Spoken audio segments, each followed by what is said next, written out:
Hi everyone, welcome to the Gift To Gab. Today we're at Mel's studio in downtown Boston. Mel, say hi to everyone. Hi everyone, as I knock you in the head. That's okay. All right. So first I need to ask, where did this hamburger watermelon logo come from? So prior to me starting my fashion line, I was a freelance writer, and so I had this logo made, and I kind of called it like the Waterburger, based on juicy, like creative ideas, and then substantive meats. I can't even say substantive, but I put that as a definition on my resume, and it's just stuck with me, and I like the logo a lot. Those are like two things, like just kind of like, and over the years I've collected a lot of watermelon and burger themed things. Love. Yeah. And the color scheme goes perfectly. Oh, thank by you. the way. I'm a pink and green girly, Yeah. so. What led you to making your own clothes rather than becoming like a personal stylist or something in that realm?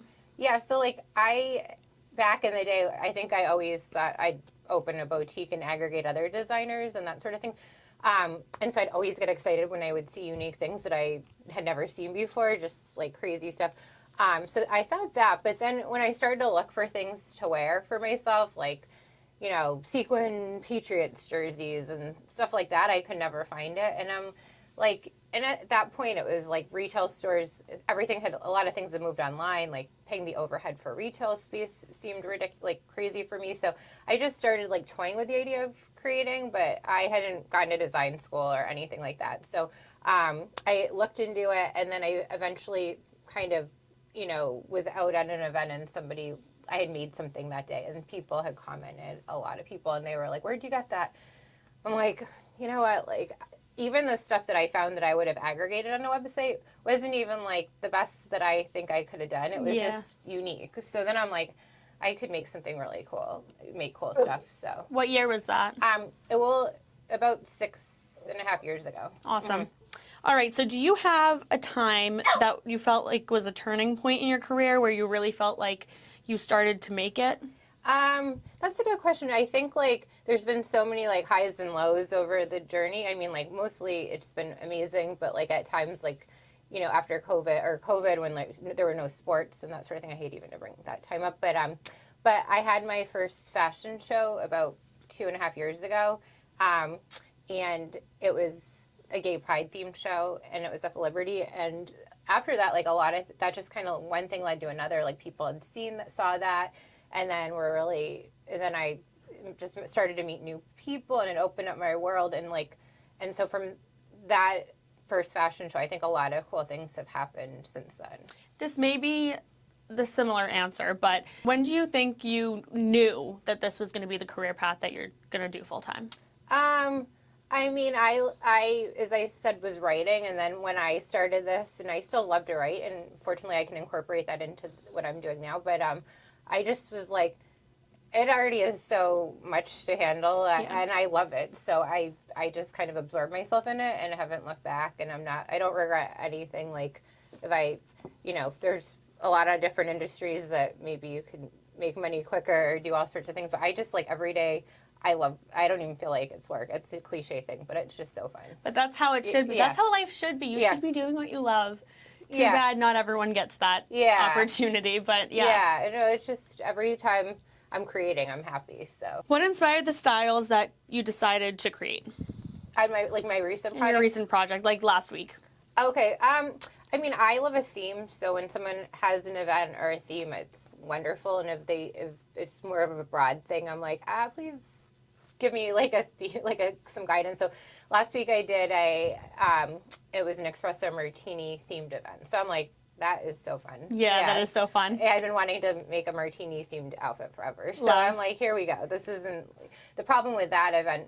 Absolutely no problem, but I just needed to create 4 pieces, and I've done shows where I've made 30 pieces. So 4 pieces, I'm like, I can't have a mediocre piece. I know, it's like only 4. So, right. And I always have an abundance of ideas. It's like figuring out what the best ideas are. So I'm like, I don't know. I don't want every one of the 4 looks to have 10 ideas in one, and then it's a jumbled mess. So it was a lot harder than I thought it would be just to do 4 looks, but it was fun. Yeah. How do you stay creative when you have like a roadblock? That's a really good question. I mean, part of my problem, I think, is that I could have a year to do something, and my best ideas don't come into like the week like a couple days. Sometimes it's like the night before. It's like the pressure. Yeah. So I think that like, I mean, I have plenty of roadblocks, but when push comes to shove and like something will come to me usually. Yeah. Yeah. Mm-hmm. Okay, so obviously as a Bostonian, Boston sports are really big. Is there a specific reason why a lot of your designs are sports inspired? Yeah, that's like something that's been so passionate, like a passion of mine growing up. I grew up like our family was like many people in New England, a diehard Boston sports. Like we watched every Red Sox game. I don't watch every game these days, but like we'd have it like when we were going on the an old family boat, we'd have like a radio listening to the games. Yeah. Like we were just super into it. So so I love it, and I love the culture of Boston, and so like to me that's just kind of organically been a huge part of what I've created. Yeah. Mm-hmm. So this kind of leads me to my next question. Yeah. I mean, I wouldn't say it's a question. It's more of an observation. But now you have your stuff showcased at TD Garden. Yeah. Can you tell me a little bit about that and how you got that opportunity and what that means to you? Yeah, I mean, that was like one of the most exciting things that's happened. Because, you know, when I started, I'm like, I would love to be licensed and in all the pro shops, especially in Boston. So I have had a business mentor, and she really has helped me connect with and make different partnerships with people. And so they have been really supportive at the garden of supporting like a local female-owned, you know, businesswoman. And so I've been able to have my products there. This season it's been so cool in 2 of the stores. And so it's, you know, I hope it's just the beginning of getting into more pro shops and that sort of thing. But it's been like I just pinched myself when I went there. I'm like, this is, you know, not for everybody. For me, this was like a real quote. Right. Yeah. Is the contract only like for like a certain season, or how does that work? It's been really nice the way they've structured it, is that I can, you know, it's just kind of open ended. It's not like a not like a set structured time thing, but I'm definitely restocking and that sort of thing. So I'm gonna have more purses and shirts there the rest of the season, and hopefully next season, you know, it would be amazing. Tell me about the purses. What made you start the purses? They're so creative. They're so cool. I actually love them. I'm going to get one for the next game that I go to, the next Celtics game. I appreciate that. Yeah, like, I mean, it's just sort of like when I go out in my own personal style, I'm like totally extra, and I'll wear like the sequin shirt and the rhinestone bag. Like I like a theme. So I just sort of like always have been drawn to really like, you know, eccentric or themed purses. So I've had my own collection prior to making them. And then it's once again the thing of like, well, I'd like a purse that says Boston that like is a sports theme, and there wasn't anything that I could find on the market. So I'm like, you know, so then I just started making my own, and people are like, do you have them for sale? So this is like I've done custom for the last year or two, but now it's really exciting because I'm actually like making inventory and selling them. And so I'm hoping to do a lot more. I have a lot of ideas. It's just, you know, like the ideas are easy for me, but executing sometimes in the parameters, I'm like a themed like hockey stick purse. I'm like, well, how would you put your wallet in there? But you know, those are good problems to have. That's okay. All you need as a girl is a lip gloss, and that goes right on the stick. Right. So you need your lip gloss, and that's it. That's true. I think that's all you really need. Half the time, like some of the purses I've gone out with are more like prototypes. So I'm like, and people are like, what do you store in them? And I just like open the flap, and like my wallet's in my like my pants, and I have like a lipstick. Yeah. Because I'm like, I don't want to lose my wallet. It's just for show. It's for show. It's just so you look cute. It's for show. And then the other thing I was going to say is like I'm extreme and I'll wear all the things, but there are a lot of women that are like, well, I wouldn't do the full shebang, but the person would wear like a cute rhinestone purse, but maybe like a more understated outfit. So I think like it's fun because people can style them any which way. And over Christmas, I've been selling this bear purse, a rhinestone bear purse, and a lot of it was like a gift for little girls. A few moms and dads bought it for their children, so I like that a lot. Yeah, that's awesome. It's like no size. So it's for all ages. All ages. Yeah. Okay, so as a woman-owned business, what are some struggles that you've had to deal with over the years? I mean, I think like a lot of people haven't taken me seriously or thought maybe I was sort of like just like an Etsy, like, you know, Susie Homemaker, or legitimate force or somebody to actually, you know, move the market or anything like that. So, I mean, I definitely have felt like kind of, you know, like my voice doesn't matter. Yeah. And you know, or I can be like taken advantage of because I believe I'm a sweet person and I'm not like, you know, I don't like come across very strong, but I am a strong person. So I've seen it all and Right. I've been taken advantage of many times, but I don't know if that answered your question. Yeah. But How do you overcome that? overcoming that? Yeah. I think like, you know, I've never wavered on my passion and dreams. So like I haven't let it tear me down and I've just continued to grow and move forward with my business. So like people, like I'll be nice to everybody, but I don't forget that people in the room that were like not very nice or Right. supportive or took advantage of me that are like coming to me for projects and things like that. So Yeah. I think just never giving up. I mean, it's cheesy, but like No, yeah. a lot of people like would have maybe folded if they experienced some of the stuff I have. Yeah, I completely agree. I deal with the same thing in my You field, do? so I get it. Yeah, I'm sure you do. Yeah. It can be like very male dominated. Yeah. Right. So you've had your work on such influential people all over the map, like Tom Brady, Nick Cannon, most recently Nikki Glaser, that I actually got to see in person, which was super cool. Oh my God, were you at one of the shows where she was wearing it? I No. was, You know yeah, which I was. outfit? It was the the Celtics one. Oh, no way. Okay, cool. Yeah. That's amazing. So yeah. it was so cool. I did not expect that. So to me, it was like, I mean, I was hopeful, but you never know. Like, Right. Yes.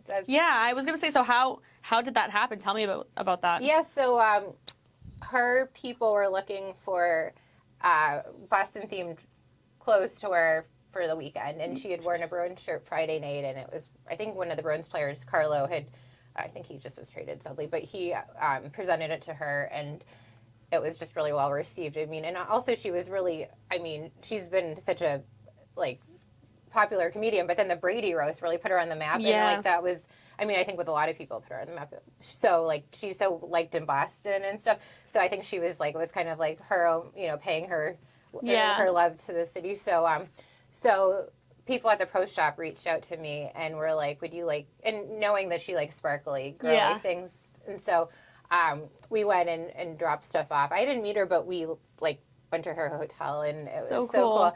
I wore my Tom Brady dress that I had made a while back, and then dropped all the stuff off, and it was crazy because we dropped it off Saturday afternoon, and that was a show she wore both of my pieces that night. So I was like, oh my God, I did not expect it to go that I well. know. I saw so many videos of other ones too. That's why I was like, which one did I see? Because I saw them all on social media too. So I was like, she was in one every different day. Yeah, no, it was really cool. She wore Boston stuff, not just my stuff, but like all weekend long. So I was really excited, and I've been in touch with her assistant to do more stuff. So that's amazing. Thank you. I'm like, it's just a great experience. Experience. So obviously I named a few people, but who are some other people that have worn your stuff that like people may know? One of the ones that is, people always love this story was Patrick Mahomes' family, his daughter and his mom have worn my stuff. I saw that. Yeah, and so I'd done stuff for his mom, Randy, and she's a sweetheart, and a few shirts for her over the last couple of years, and then she had asked if I would want to make anything for her granddaughter, and I'm like, oh my God, of course. So I sent stuff, and I like, I've said this before, but I'm like a really bad follow-up. Like, it's just like I don't want to be annoying. Yeah, I know. I get it. Yeah. I know. I'm like, every time I follow up so often, but then I'm like, I'm sorry, I don't mean to be annoying, but I'm just following up. No, and it's good you do. And like, then I've gotten feedback from people that like, your lack of following up makes people feel like you don't care. Yeah. Which it's like, I can see that, but it's not that. It's the exact opposite. I'm like shaking. Like, I know. I totally get that. I'm like crying. Like, did you not like the product? I'm checking Instagram. So it's like, but yeah, people don't, they don't see your interest in it. So anyways, so nothing came of it. And so I was like, maybe she didn't like it or whatever. But anyways, I was watching a Patriots game. This is about a little over a year ago. And the game ended, and the Kansas City Chiefs game came on, and it was like Taylor Swift was in the suite, so they're like cutting to the game. Yeah, you posted that. Yeah, and it was like with the Mahomes' daughter, so it got like Taylor wasn't wearing any of my stuff, but like just the proximity. She was right. That's pretty cool stuff. That was a really cool experience. And I actually I hadn't met her until I was in New Orleans for the Super Bowl to do an event, and I was like out at something, and I saw Randy Mahomes, and I'm like, Randy! She was like really friendly. She's very nice. It was the first time I'd met her, but it's a good connection because I mean he's like such a talented player. Yeah. Right. Yeah. How did she get in contact with you? Did she just see your stuff or? No, I actually had reached out to her because a wonderful woman, and like there's been some amazing supportive even people that are like overlapping in some of the like fashion or whatever. Yeah. A person in the Boston area had messaged me and said, you really should do something for Andy Mahone. She's a wonderful lady. So I wrote her a message and she was very That's amazing. receptive. You have to go for it. Yeah. You really have Yeah. to just put yourself out there because that's how people make it. Yeah. Like I honestly like I've sometimes I feel like it really does work if you just reach out or you know like something happens organically. Another thing that one of my favorite stories, which wasn't that long ago, was I sent something to Dave Portnoy and his dog, and they it was weird. Like I just sort of like was like, well, he has Barstool Sports, so he's not gonna like any product I make. I mean, he has his own like clothing, so it's not. But I'm like the dog. I was like the dog is the key to his heart. Miss Peaches is such a precious like pup, and he's always posting her. So I was like, if I make something for the dog and maybe him, he would match the dog. And sure enough, like I don't know, I've come up with a lot of ideas that don't work, but that one like it went like to a T as to my plan. I know that's so perfect. I know I like said it out loud. I'm like, is manifesting really real? Because I like remember saying it. I was like out with a couple people on like a Thursday night, and I'm like, I'm sending this package that's arriving tomorrow. It's a little bizarre.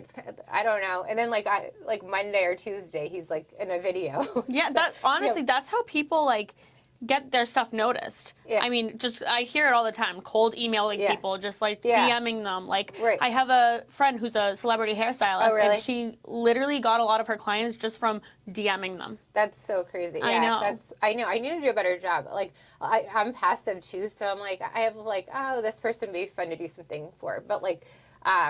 But it's so fun when they wear the stuff, or they seem so excited by it. That's it pays the payoff. Is there anyone that you specifically would love to style? Like, who's your dream person you'd like to style? That's a really good question. I mean, like, I think it's maybe a little cheesy answer, but like Paris Hilton, like pink sequin outfits. I was like thinking that would be really cute. Yeah. I'm like probably forgetting 20 people that I have in the top of my. She would perfectly match with your style. Yeah, someone I was like gonna send her something, but I need to. But yeah, that was somebody that I think would be like. So when you do create your personalized items that you send out to people, how do you know what will read to them and what won't? That's a great question. Often I think it through for a while and think about something that's really important to them that's relevant at the moment. Because, I mean, there are things that we think about with celebrities, like some tagline they were known for, but then you're like, is it something they're going to actually wear or appreciate? So a lot of times, like, lately I've been thinking about is it something they're marketing right now, like a new show? I did something for Countess Luann from The Housewives, and I knew she was marketing her new cabaret and songs, so I made the products with that in it, and then she ended up wearing it in her music video promoting it. So I mean, I'm not, I miss some marks, but I think like that's been helpful to think about. Like with Dave Portnoy, I knew the dog was the key to. I thought the dog was the key to his heart, and it worked out. And it worked out because you were right. The key, he was the key to his heart. Yeah. All right, so I think that's all we have for today. But thanks for tuning into the Gift To Gab, and we'll see you next time. I love you all. Yay! Say bye! Say thank you!